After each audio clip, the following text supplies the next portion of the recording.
Olá, como estamos? Aqui é o Thiago Akira e hoje eu vim falar com você sobre as 20 tendências do marketing digital que vão transformar o turismo em 2020. Mas, Thiago, 20 tendências? Sim, são 20 e são muito importantes e elas vão acontecer durante todo o ano. Antes de seguir para as tendências, aproveito aqui para pedir para você dar uma curtida aqui embaixo, marca seus amigos para quem vai achar interessante esse conteúdo, compartilha, salva para depois, que é muito importante porque você pode consultar isso a qualquer momento, então é só clicar aqui no salvar e aí a gente já segue agora para as tendências do marketing digital que vão aí transformar o turismo em 2020. Algumas delas vocês vão perceber que já se repetiram alguns anos atrás. Mas por que que isso acontece até hoje, Thiago?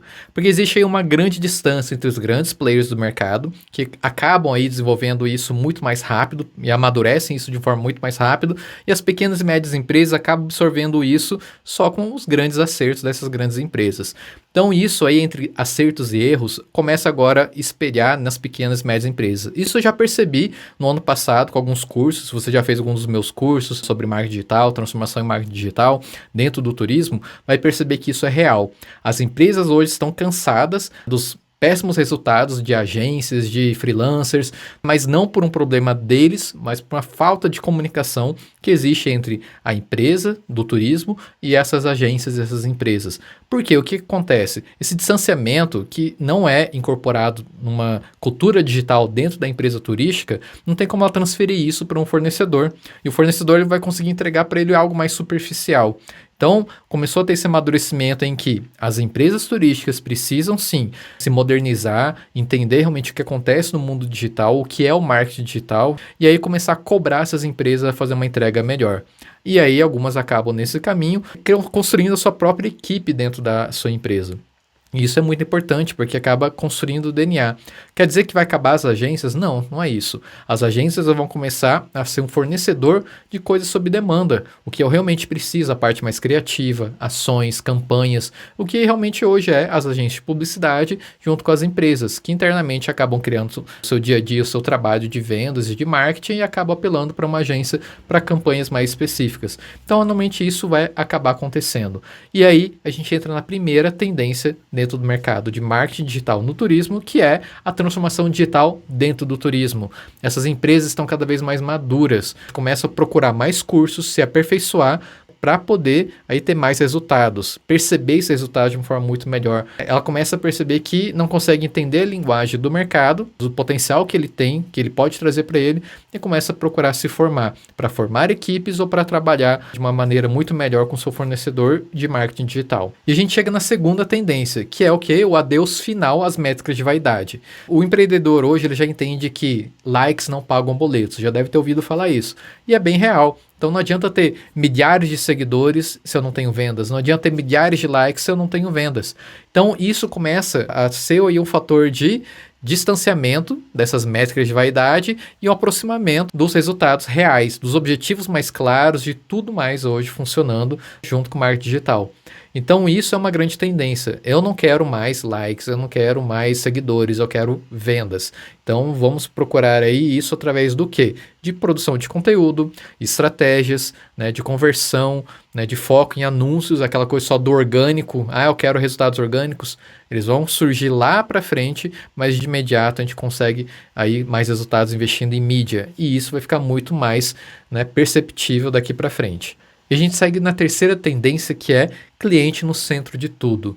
Né? Por mais óbvio que seja, né, as empresas não percebem isso, não estão colocando aí ainda o cliente, né, no centro de tudo. Eles continuam aí produzindo e construindo produtos turísticos, serviços, achando aí depois o seu público. Onde que eu vou encontrar esse público? Bom, construí algo muito legal, fiz algo muito legal, agora eu quero achar o público. E aí, né, nessa contramão, que aí todo mundo está, a gente começa a produzir realmente coisas que o público deseja, produtos turísticos, serviços turísticos que o público realmente está procurando, está desejando. Ele sinaliza isso nos comentários, ele sinaliza isso nas reclamações, né, nas críticas construtivas ou destrutivas, que seja. A gente consegue ter aí um termômetro para entender o que o público realmente quer, quais são as dores, as objeções, os desejos, e quando a gente começa a entender isso realmente, né, de coração, a gente começa a ter produtos melhores, a gente consegue aí desenvolver muitos produtos e serviços, e essa é uma grande tendência também, que vai ser mais novos produtos e serviços sob medida para casais, para melhor idade, para público LGBT, para público vegano. Então, para cada público vai começar aí a ser desenvolvido produtos e serviços, e não vai ser mais aquela caça de quem que vai querer meu produto ou serviço. Então, essa é uma grande tendência que a gente vai observar com novos produtos surgindo aí no mercado. Paralelo a isso, né, o cliente no centro de tudo, a gente chega para humanização. Tiago, o que seria a humanização? A gente começa a perceber que o ano passado foi o foco no chatbots, né? Automação para tudo, tudo aí começa a ficar muito mecânico e aí começou a criar um distanciamento da empresa com o seu público, com o seu cliente. E aí surge a necessidade da humanização. Então a gente fala até naquela relação de H para H, de humano para humano. A gente tem que passar isso, não que a gente tem que eliminar a automação. A automação ainda é importante para muitos processos. A geração Z, por exemplo, adora ser atendido por um chatbot, porque ela quer respostas rápidas para poder decidir cada vez mais rápido, né? Mas alguns públicos ainda preferem um atendimento mais pessoa a pessoa. E a gente consegue transformar isso de que maneira? Os comunicadores instantâneos ajudam muito nisso. Não é mandar uma mensagem padrão no WhatsApp, é mandar um vídeo. O tempo que você leva para escrever uma mensagem, você pode gravar um vídeo e responder: fulano, olha que legal, eu tenho isso aqui para você, você vai adorar. Ou grava um áudio, ou tem realmente um contato, né, muito mais próximo. Grava a sua tela explicando: ó, você clica aqui, faz assim, você consegue comprar, tá com mais alguma dúvida, posso te ligar. Então ter esse contato muito mais próximo vai te dá grande vantagem em relação às grandes empresas que tem por aí, as OTAs e tudo mais, que você concorre, né, e às vezes não consegue o fôlego para atingir, mas nessa pessoa a pessoa que você consegue entregar, consegue trabalhar, pode se diferenciar. Então a humanização é muito importante. A gente consegue fazer isso em vários canais e é uma das coisas que vocês vão acompanhar muito aqui, né, comigo na produção de conteúdo, que você vai entender bastante coisa legal para melhorar isso cada vez mais. E a gente chega na quinta tendência, que é a parte de educar o cliente, tá? Muita gente não percebe, mas eu percebo isso através dos meus clientes que eu dei consultoria, que as empresas não estão educando os seus turistas. O turista precisa ser educado, ele tem que entender muita coisa antes de escolher o destino, antes de chegar no destino, entendeu? Essa parte de educação é muito importante. E as empresas elas acham que é muito óbvio. Ah, não, mas isso aqui todo mundo sabe. Não. O turista ele não sabe de nada quase sempre e ele precisa dessas informações. Só que não é uma forma chata de levar informação, né? É educar e entreter. Esses dois fatores aí que muita gente acha que não tem como ser legal educando. Tem sim. A pessoa que não sabe distinguir que educação e entretenimento tem sim coisas muito parecidas, estão muito juntas, não entende de uma coisa nem de outra. Isso quem falava era o grande comunicador Marshall McLuhan. Tá? Então ele falava isso. Educação e entretenimento tem tudo a ver. Quem acha que não tem nada a ver não sabe fazer nenhum nem outro. E é claro isso. Então a gente consegue sim educar de uma forma legal, lúdica, interessante. Não necessariamente tem que ser, né, escrachado ou legal, mas tem que ser realmente uma forma interessante. Você consegue entregar isso. Então cada vez mais a produção de conteúdo vai ser focada em educar o turista, em criar etapas na jornada, entender a real jornada do turista, em que momento que ele está mais no topo do funil, algo mais superficial, no meio do funil, algo um pouco mais avançado, fundo do funil é mais para decisão de venda. Então, respeitando essa jornada, a gente consegue aí trabalhar a informação de uma forma muito legal. Então é uma grande tendência também manter aí a produção de conteúdo, focando em educação e entretenimento. E a gente chega na sexta tendência, que é o storytelling, né? Vocês viram que até agora bastante coisa de conteúdo, mas são aí as tendências dentro do conteúdo. Storytelling nada mais é do que contar histórias. Tá? Hoje o conteúdo, que é uma dos recursos de entretenimento com educação, é contar histórias. E essa história não precisa simplesmente contar uma história aleatória, é contar a história do local, as pessoas entenderem que tem uma carga histórica. Hoje as pessoas não querem só fazer a atividade. As pessoas hoje querem uma transformação, seja ela emocional, seja ela física, elas querem ter algo transformado. E o conhecimento, né, a educação é algo muito importante. E o storytelling ajuda muito nisso. Então a gente pode contar a história daquele local, como é que foi construído, né, como é que foi descoberto aquilo. E tudo isso acaba compondo de uma maneira muito melhor. Eu já fiz um passeio lá em Bonito 10 vezes, onde tem um trajetinho de barco. Todas as 10 vezes, ou o guia não falava muita coisa, ou quando ele falava sobre a composição da água, do mineral, de tudo mais que tem por ali. Mas tem um que eu nunca esqueci, que ele contou histórias locais, folclóricas, sobre lendas locais, sobre coisas bem interessantes que você começa a imaginar, a sua cabeça te leva para aquela época, começar a pensar, nossa, como é que as pessoas passavam por esse caminho naquela época, o que elas viam, como é que isso aconteceu. Então, a carga de lembrança ela é muito maior. E o storytelling de outro caminho também com depoimentos, as pessoas falando o que acharam do passeio, ou da hospedagem, ou como foi a experiência com aquela agência. Então, isso também é storytelling, porque as pessoas querem ler histórias de pessoas que vivenciaram algo para poder decidir se aquilo é para ela ou não. Então, aí é uma outra forte tendência que hoje, cada dia mais, as empresas estão sabendo contar melhor histórias. A gente chega na sétima tendência, que são outras redes para se explorar. E quando a gente fala outras redes, a gente tem muitas coisas legais. Tá? Uma delas é o LinkedIn. Ah, mas LinkedIn, vou trabalhar no turismo, o turista não está lá. Mas dependendo do seu público, é muito legal. Veja no caso do B2B. Se a gente trabalhar, por exemplo, empresas que trabalham com incentivo, que trabalham com encaminho, que trabalham com eventos, a gente consegue construir uma relação B2B, né, com esses profissionais do mercado, e principalmente existe uma alta rotatividade no mercado, então aquele profissional, aquele gerente de produtos, ou alguém migra de uma empresa para outra, essa relação que você constrói profissionalmente numa rede como o LinkedIn pode te levar para outra empresa também. Então, uma relação muito legal, onde você pode fazer como você profissional, dono da empresa, ou gerente dentro da empresa, ou até agente de viagens, né? E pode construir essa relação e levar ela além disso. E também as contas empresariais, que você pode criar essa relação de sempre mostrar a evolução da sua empresa, as conquistas, os prêmios. Então, é muito legal para essa relação B2B. Outras redes como o TikTok, né? Todo mundo fica preocupado, meu Deus, todo mundo está entrando no TikTok, como é que eu vou entrar lá, o que eu vou fazer lá? Primeiro, faça bem as suas redes básicas, o seu trabalho com o seu site, né? Toda a sua parte básica tem que estar bem feita antes de você querer explorar uma nova rede. Senão, você vai só consumir tempo e criatividade e não vai ter muito resultado legal. Mas o TikTok ele é muito legal, que são vídeos curtos, que trabalham aí com música, que trabalham com sincronia, que faz um trabalho muito legal de despertar desejo e descoberta. Hashtag travel, qualquer outra relacionada à viagem, é uma das hoje que mais movimentam ali dentro também.